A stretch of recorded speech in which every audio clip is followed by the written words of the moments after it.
Bonjour à tous et bienvenue dans cette nouvelle vidéo qui fait partie de la série consacrée aux fêtes de l'Éternel et une analyse de leur rapport prophétique pour nous. Dans cette vidéo, nous repartirons du postulat de fin de la dernière afin de nous attarder un peu plus amplement sur ce dernier dans cette partie de la méditation. Si vous suivez cette série depuis le début, c'est la première fois que nous abordons ces fêtes, ou années de relâche, que sont la Shemitah 7e année et le Jubilé 50e année. En effet, ce n'est qu'en regardant au fait que la liaison est apparue, preuve s'il en est que je continue de découvrir, d'apprendre et de grandir dans la foi par la parole jour après jour, en même temps que je vous partage ce que j'ai reçu et compris. Cette partie est donc un peu comme un hors-série, comme la partie durant laquelle nous avions parlé plus amplement du cadeau de l'époux, le Messie, pour son épouse, le peuple qu'il a racheté et délivré. Nous allons donc nous attarder sur l'étude et la présentation de ces deux temps, leur liaison aux fêtes, ainsi qu'au Shabbat. Mais afin de mieux comprendre cette liaison, cette partie ne sera donc pas isolée, car nous avons déjà vu un rapport avec les fêtes de printemps et nous aborderons dans la vidéo celle avec les fêtes d'automne. La Shemitah, année de relâche et le Jubilé sont liés au fil rouge qui est en la personne du Messie même, mais aussi de qui Dieu est pour nous. Avant de continuer, nous devons d'abord nous rappeler que la parole que nous avons, la Bible en son entièreté, est faite non juste pour nous donner des règles ou nous rappeler que nous sommes pécheurs dans un monde teinté par la chute et ses conséquences, mais avant tout pour nous apprendre à connaître qui est notre Créateur et Rédempteur. Nous pouvons lire cela en Exode chapitre 20 verset 2 et Deutéronome chapitre 5 verset 6. Je suis l'Éternel, ton Dieu, qui t'ai fait sortir du pays d'Égypte, de la maison de servitude. Certains pourront rétorquer qu'il est bien facile de dire cela, mais comment en être sûr ? Nous le savons parce que c'est ce que Dieu déclare au monde dans la promesse faite en Genèse chapitre 3 verset 15. Je mettrai l'inimitié entre toi et la femme, entre ta descendance et sa descendance. Celle-ci t'écrasera la tête et tu lui écraseras le talon. Mais aussi sur Am Israël à Abraham en Genèse chapitre 15 versets 13 à 16. L'Éternel dit à Abraham: sache que tes descendants seront des immigrants dans un pays qui ne sera pas le leur. Ils y seront esclaves et on les maltraitera pendant 400 ans. Mais je jugerai la nation dont ils auront été des esclaves et ils sortiront ensuite avec de grands biens. Toi, tu mourras en paix, tu seras enseveli après une heureuse vieillesse. À la 4e génération, ils reviendront ici. Car c'est alors seulement que la déchéance morale des Amoréens aura atteint son comble. Cela signifie que la plénitude du mystère de Dieu ne peut se révéler que lorsque le monde atteint le comble du péché. C'est ce que nous pouvons aussi comprendre en Apocalypse chapitre 10 versets 5 à 7. Et l'ange que j'avais vu debout sur la mer et sur la terre leva la main droite vers le ciel. Puis il jura par celui qui vit au siècle des siècles, qui a créé le ciel et ce qui s'y trouve, la terre et ce qui s'y trouve, la mer et ce qui s'y trouve. Il jura qu'il n'y aurait plus de délai, mais qu'au jour de la voix du 7e ange, quand il s'apprêterait à sonner de la trompette, alors le mystère de Dieu s'accomplirait comme il en avait annoncer la bonne nouvelle à ses serviteurs, les prophètes. C'est cette même image que nous trouvons derrière les fêtes de l'Éternel, célébrer sa libération, l'affranchissement, la rédemption et l'adoption par notre Créateur dans sa nouvelle création à laquelle il nous convie, alors que nous ne méritons que d'en rester dehors, face à notre attitude, notre servitude face au péché. Face à l'esclavagisme dont parle Paul qui transpire en chacun d'entre nous. Car je prends plaisir à la loi de Dieu, dans mon fort intérieur, mais je vois dans mes membres une autre loi, qui lutte contre la loi de mon intelligence et qui me rend captif de la loi du péché qui est dans mes membres. Malheureux que je suis, qui me délivrera de ce corps de mort? Romains, chapitre 7, versets 22 à 23. Exode, au chapitre 3, versets 7 à 8, nous dit ceci. L'Éternel dit: J'ai bien vu la misère de mon peuple qui est en Égypte, et j'ai entendu son cri à cause de ses oppresseurs, car je connais ses douleurs. Je suis descendu pour le délivrer de la main des Égyptiens, et pour le faire monter de ce pays dans un bon et vaste pays, dans un pays découlant de lait et de miel. C'est l'image première que Dieu désire nous faire connaître et reconnaître de lui. Il est le rocher du salut, éternel et fiable, ne mentant point et ne tardant pas dans ses actions.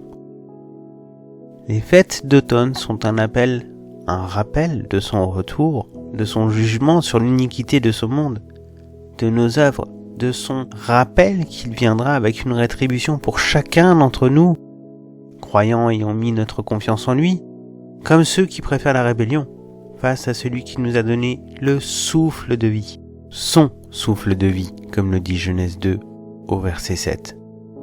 L'Éternel Dieu forma l'homme de la poussière du sol. Il insuffla dans ses narines un souffle vital, et l'homme devint un être vivant. Mais cette délivrance, l'Éternel le rappelle aussi dans les 10 paroles qu'il nous a données, celles qui sont inscrites dorénavant par l'Esprit Saint, la Ruach HaKodesh, dans le cœur des enfants de Dieu. Nous pouvons lire cela en Exode au chapitre 20, versets 8 à 11, mais aussi en Deutéronome chapitre 5, versets 12 à 15. Observe le jour du Shabbat pour le sanctifier comme l'Éternel ton Dieu te l'a commandé. Tu travailleras 6 jours et tu feras tout ton ouvrage. Mais le 7e jour est le Shabbat de l'Éternel ton Dieu. Tu ne feras aucun ouvrage, ni toi, ni ton fils, ni ta fille, ni ton serviteur, ni ta servante, ni ton bœuf, ni ton âne, ni tout ton bétail, ni l'étranger qui réside chez toi, afin que ton serviteur et ta servante se reposent comme toi. Tu te souviendras que tu as été esclave au pays d'Égypte, et que l'Éternel ton Dieu t'en a fait sortir à main forte et à bras étendus. C'est pourquoi l'Éternel ton Dieu t'a commandé de célébrer le jour du Shabbat. Et nous nous retrouvons donc ainsi à nouveau face au Shabbat, comme pour les fêtes de l'Éternel. Le lien entre chaque jour est complexe, mais forme une unité indivisible comme l'est notre Créateur. L'Éternel, ton Dieu, l'Éternel est un, Érad. Mais cela est logique. Si ces fêtes viennent de lui, elles doivent aussi représenter sa nature propre, ainsi que son identité. Nous ne pouvons donc pas dissocier ce que l'Éternel a uni, mais voir cette complexité comme une représentation de ses faces envers lesquelles nous devons avoir le même respect afin de respecter le commandement « Tu n'auras pas d'autre Dieu devant mes faces ». Cette analyse est aussi pour signifier que le dernier livre de la Bible, l'Apocalypse, ou sous sa traduction « Révélation », n'est pas un livre qui parle du malheur des hommes, mais parle de Dieu, de son salut acquis par lui et offert gracieusement aux hommes, qui feront appel à lui, de son jugement, mais aussi de la révélation finale de la vérité, qui était invisible pendant le temps de sa patience aux yeux des hommes endurcis, et toutefois révélée au cœur de ceux qui désirent la vérité telle qu'elle est, non façonnée et multiple pour mieux se leurrer. La révélation du mystère de Dieu, comme l'annonce l'ange dans le passage que nous avons déjà lu dans cette vidéo. Nous n'avons alors qu'un seul choix dans notre libre arbitre, comme étant le plus important de notre vie. Où désirons-nous être trouvés au moment de la révélation de ce mystère? C'est pour cela que les fêtes ont été données, que la parole a été donnée avec des prophéties, afin de mieux faire notre choix et ne pas nous laisser voler par un pharaon qui n'enrichirait que lui-même, afin de mieux comprendre comment nous serions libérés et par qui de ce pharaon qui est le cœur endurci face au Créateur, qui est lui-même notre Rédempteur. Jean, au chapitre 8, versets 31-32, nous rapporte les propos de Yeshua Jésus. Et il dit aux Juifs qui avaient cru en lui, « Si vous demeurez dans ma parole, vous êtes vraiment mes disciples. Vous connaîtrez la vérité, et la vérité vous affranchira. » Connaître. Ce n'est pas comme l'alphabet, mais en termes bibliques, cela signifie personnellement, intimement, comme un époux avec son épouse. La connaissance est donc primordiale pour faire le choix, mais aussi pour croître dans ce choix.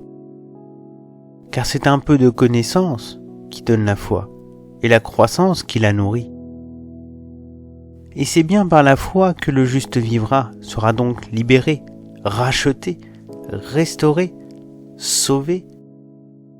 Et c'est ce rappel qui est en trame de fond dans le Shabbat quand il est dit de ne pas faire travailler comme Pharaon les autres, afin de nous rappeler d'où nous venons, afin de révéler ce que nous avons obtenu par grâce, et d'y faire entrer un peuple plus nombreux par grâce aussi, en l'annonçant, la témoignant et la vivant. Matthieu, au chapitre 18, versets 21 à 22, nous relate un événement qui prend alors une toute nouvelle ampleur sous cet éclairage. Alors Pierre s'approcha et lui dit, « Seigneur, combien de fois pardonnerai-je à mon frère lorsqu'il péchera contre moi? Jusqu'à 7 fois ?» Jésus lui dit, « Je ne te dis pas jusqu'à 7 fois, mais jusqu'à 70 fois 7 fois. Faisons aux autres comme nous aimerions que l'on nous fasse. Autrement dit, aimons-nous les uns les autres comme il nous a aimés. » C'est cette pensée qui est derrière celle de la Shemitah et du Jubilé, et nous allons pouvoir le vérifier ensemble. Deutéronome, chapitre 15, versets 12 à 15. Si l'un de tes frères hébreux, homme ou femme, se vend à toi, il te servira 6 années. Mais la 7e année, tu le renverras libre de chez toi. Et lorsque tu le renverras libre de chez toi, tu ne le renverras pas les mains vides. Tu le pourvoiras de présents pris sur ton menu bétail, sur ton aire, sur ton pressoir. Tu lui donneras des biens dont l'Éternel, ton Dieu, t'aura béni. Tu te souviendras que tu as été esclave au pays d'Égypte et que l'Éternel, ton Dieu, t'a libéré. C'est pourquoi je te donne aujourd'hui ce commandement. L'année de relâche ou Shemitah parle aussi du repos de la terre, principe de l'année de friche que nous connaissons bien, mais nous allons nous attarder ici sur l'homme principalement. Nous voyons que comme pour la sortie d'esclavage en Égypte, l'esclave libéré ne repart pas à vide. Il repart comme sont sortis les Hébreux d'Égypte quand l'Éternel les a libérés. La référence à Pessah, Pâques, n'est donc pas ici un hasard, mais bien le fil rouge, car l'Éternel bénit tous les hommes afin de se faire connaître pour qui il est à travers ceux qui le servent, et qui sont donc à son image en suivant ses commandements. Il est même rajouté en Deutéronome chapitre 15 verset 18. « Tu ne trouveras pas pénible de le renvoyer libre de chez toi, car il t'a servi 6 ans en fournissant un travail qui vaut le double du salaire d'un mercenaire. Et l'Éternel, ton Dieu, te bénira dans tout ce que tu feras. » Ce principe nous fait entrevoir que tout ce que nous faisons à autrui n'est pas un échange ou un dû pour recevoir quoi que ce soit, mais bien le fait de se placer sous la bénédiction en l'accomplissant comme pour le Créateur, comme il est dit en Deutéronome chapitre 30, versets 19 à 20. J'en prends aujourd'hui à témoin contre vous le ciel et la terre. J'ai mis devant toi la vie et la mort, la bénédiction et la malédiction. Choisis la vie, afin que tu vives, toi et ta postérité, pour aimer l'Éternel ton Dieu, pour obéir à sa voix, et pour t'attacher à lui. Car de cela dépendent ta vie et la prolongation de tes jours, et c'est ainsi que tu pourras demeurer dans le pays que l'Éternel a juré de donner à tes pères, Abraham, Isaac et Jacob. La prolongation de tes jours, cela concerne aussi bien cette partie de vie dans ce monde que celle dans l'éternité avec le Seigneur. car nous savons que ceux qui se rebelleront finiront loin de lui, hors de sa présence que nous ressentons partiellement sur nos vies malgré le péché. Désirons-nous recevoir ce que nous cherchons quand nous parlons de paix dans le monde, le véritable Éden, une éternité sans pleurs, sans larmes, sans mots? Nous pouvons l'obtenir en étant trouvés au bon endroit lors de son retour qui approche, car nous voyons les prémices des signes de cette révélation qui surviendra comme un voleur en pleine nuit pour les hommes endurcis. Le monde dit que l'esclavage vient de la parole, la justifie, mais oublie la réalité que Dieu désire libérer les captifs. Et la Shemitah et le Jubilé en sont la preuve. Exode chapitre 21 versets 1 à 6 et Deutéronome chapitre 15 versets 16 à 17. Voici les ordonnances que tu placeras devant eux. Lorsque tu achèteras un esclave hébreu, il servira 6 années. Mais la 7e, il sortira libre, sans rien payer. S'il est entré seul, il sortira seul. S'il avait une femme, sa femme sortira avec lui. Si c'est son maître qui lui a donné une femme, et qu'elle lui ait enfanté des fils ou des filles, la femme et ses enfants seront à son maître, et lui sortira seul. Si l'esclave affirme « J'aime mon maître, ma femme et mes fils, je ne veux pas sortir libre », alors son maître le fera approcher de Dieu. Il le fera approcher du battant ou du montant de la porte, son maître lui percera l'oreille avec le poinçon, et l'esclave sera pour toujours à son service. Nous voyons dans les passages cités un esclave qui refuse de partir. Mais l'Éternel lui donne ici un nouveau statut, celui d'affranchi. Il sert dorénavant délibérément, volontairement son maître sans être lié à la libération de la Shemitah, mais donne sa vie entière par dévotion, par pur choix à son maître. C'est ce que nous connaissons comme l'affranchissement qui représente aussi la personne nouvellement née en Christ et qui se donne ainsi à Dieu, non plus par devoir, afin de régler une dette, mais par amour et reconnaissance de ce qu'il a reçu et reçoit du Seigneur. Lévitique chapitre 25 versets 8 à 24 et chapitre 25 versets 39 à 43. Tu compteras 7 sabbats d'année, 7 fois 7 années, et les jours de ces 7 sabbats d'année feront 49 ans. Le 10e jour du 7e mois, tu feras retentir les sons éclatants de la trompette. Le jour des expiations, Yom Kippour, vous sonnerez de la trompette dans tout votre pays. Et vous sanctifierez la 50e année. Vous publierez la liberté dans le pays pour tous ses habitants. Ce sera pour vous le jubilé. Chacun de vous retournera dans sa propriété et chacun de vous retournera dans sa famille. Nous avions parlé d'une relation entre Shavuot, la Pentecôte et le Jubilé. Avec ce verset, nous voyons que la libération est pleine et entière. Mais nous voyons aussi que les fêtes d'automne sont employées pour annoncer la Shemitah et le Jubilé. Ils sont donc déclarés non au début de l'année civile, le premier mois, le mois de Nissan, mais le 7e mois. Cette délivrance-ci nous montre le retour de l'époux et le rappel au cadeau de ce dernier, l'espoir qui vit dorénavant en ceux ayant placé leur foi en lui pour leur salut et la vie éternelle. Les fêtes sont donc mélangées avec celles que l'Éternel a données afin de le célébrer et le glorifier. Cette volonté de débuter durant les fêtes d'automne, tout en ayant un rapport avec la dernière de celle de printemps, nous laisse entrevoir cette volonté de l'Éternel de nous parler prophétiquement de ces deux temps comme étant supérieurs aux fêtes tout en y étant liés. Nous pouvons y voir un rappel de l'identité et de la nature de Dieu qui vit dans un temps différent, comme nous l'explique le psaume 90 au verset 4. Car 1000 ans sont à ses yeux comme le jour d'hier, quand il passe, et comme une veille de la nuit. Tout en étant venu parmi nous comme un héros qui sauve, comme un époux venu chercher son épouse. Le prochain point viendra clore cette partie de réflexion et nous fera pleinement avancer dans la direction des fêtes d'automne dont nous parlerons dans la prochaine vidéo. Deutéronome chapitre 31, versets 10 à 11. Moïse leur donna cet ordre.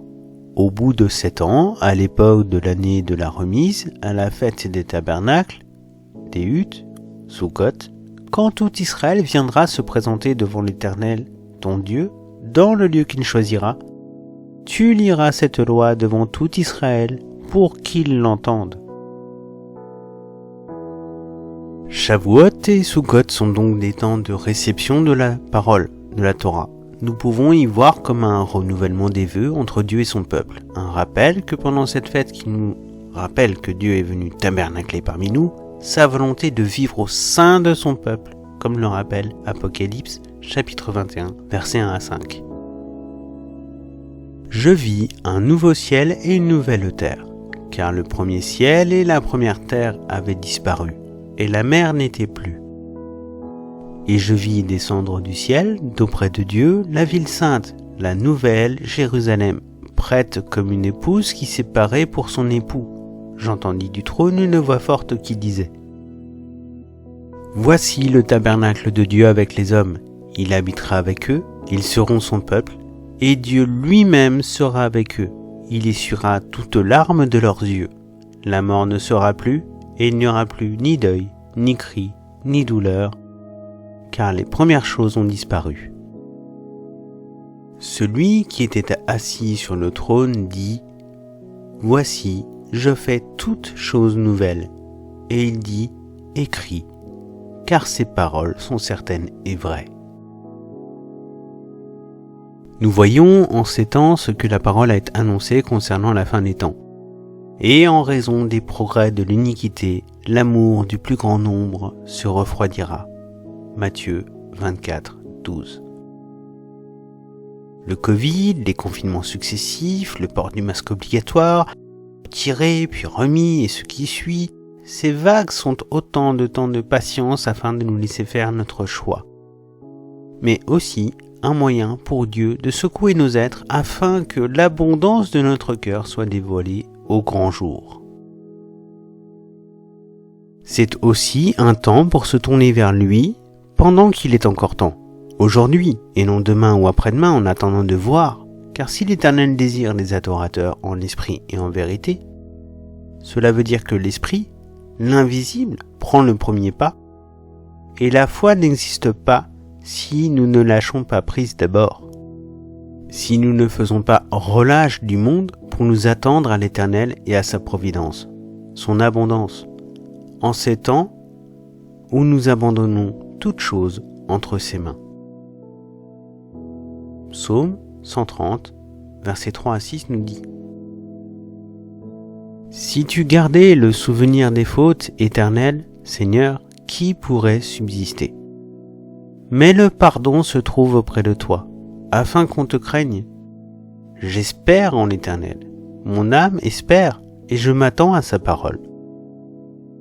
Mon âme compte sur le Seigneur plus que les gardes ne comptent sur le matin, que les gardes ne comptent sur le matin. Le cycle des fêtes d'automne que nous aborderons lors de la prochaine vidéo représente la dernière coupe, celle de l'adoption, justification, l'éternité et le millénium, ainsi que le mariage de l'agneau avec son épouse. Je vous donne donc rendez-vous lors de cette vidéo pour achever cette méditation sur les fêtes de l'Éternel par le cycle d'automne qui est lié au retour de notre Seigneur Yeshua Jésus. En attendant, n'hésitez pas à laisser un petit pouce bleu si vous désirez ou même à vous abonner pour être tenu au courant de la sortie de la prochaine vidéo.